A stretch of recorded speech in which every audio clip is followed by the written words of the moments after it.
Finì di fevelai al popolo che stava in scolte, agli entrà in Cafarnao.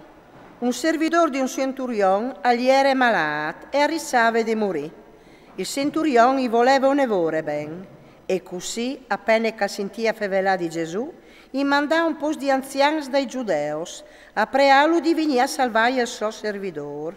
Rivas di Gesù, loro lo preavano con insistenze, quel che nos mande al merte Iudat, i ten al nostri popoli, e le sta lui a fanno sulla sinagoghe.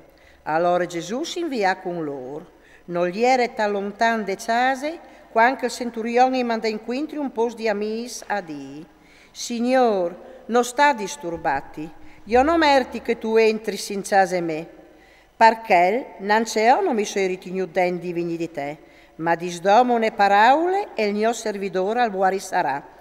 Anche io sono sotto comando e ho sotto di me un po' di soldati, e i disse di un: va, e lui al va, e a un altro: ven, e lui al ven, e i disse al mio servidore: fas così, e lui al fas.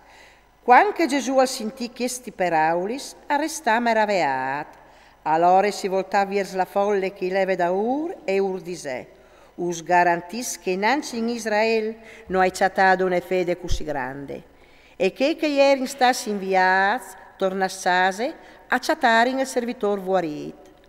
Poi lei in una città di Non Naim, lo accompagnava in i sei discepoli insieme a un disordine di in. Quando arriva donge de puarte de città, sentiva in tumuar che veniva portato al sepolcri. Agli era l'unico figlio di una mari vedove, e un evore di in de città e era con ie.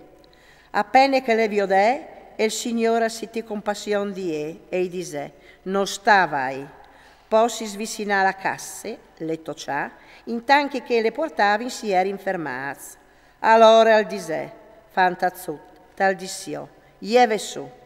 Il muarta gli va in sentone e attacca fevelà, e lui al consegnà somari. Allora arrestare in duc caturis e laudavi in Dio disint.